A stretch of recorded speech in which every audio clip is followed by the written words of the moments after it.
Aktor Amar Zoni dikabarkan mengalami tekanan mental setelah mengetahui rencana pemindahannya kembali ke Lapas Nusa Kambangan, Jawa Tengah. Kuasa hukum Amar, John Matias, menyebut kliennya merasa down dan kesulitan berkonsentrasi menghadapi persidangan akibat kabar ini. Kondisi psikologi sang aktor menjadi perhatian utama tim kuasa hukumnya. John pun menyatakan akan menyambangi kantor Direktorat Jenderal Pemasyarakatan untuk mengajukan surat keberatan atas rencana pemindahan tersebut. Ia menyebut pihaknya berharap adanya transparansi dan pertimbangan kesehatan mental sebelum keputusan akhir diambil. Hingga kini belum ada keterangan resmi dari pihak pemasyarakatan terkait kepastian apakah Amar benar-benar akan dipindahkan.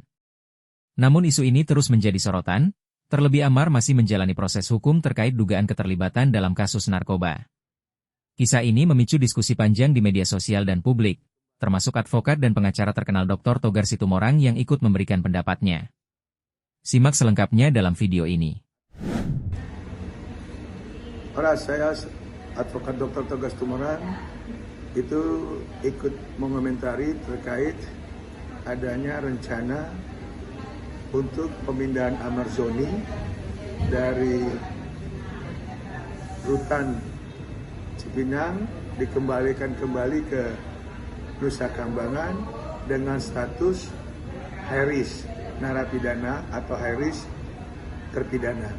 Dalam hal ini, karena yang punya kewenangan adalah pihak aparat ataupun pihak kejaksaan, otomatis sebagai tersangka, terdakwa, bahkan yang sudah terpidana, itu dalam hal konteks untuk penegakan hukum, kita sebagai terduga itu wajib mengikuti daripada aturan yang memang sudah ditetapkan.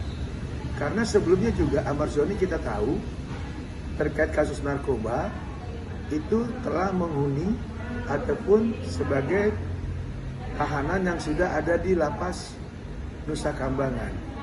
Karena ada kebutuhan atau terkait sidang yang ada di Jakarta, maka Amar Zoni dipinjam atau dipindahkan sementara untuk hadirnya dalam persidangan.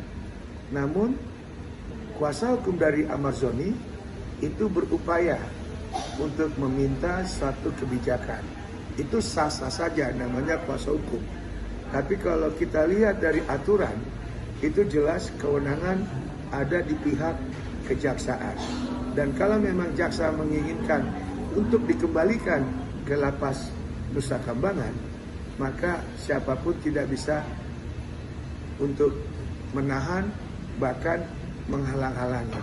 Karena itu merupakan SOP, tanggung jawab pihak jaksa sebagai penuntut umum dalam satu case, apalagi kasus narkoba, dan masuk ke dalam high risk, tahanan high risk. Nah, ini yang kita sampaikan pada kesempatan hari ini.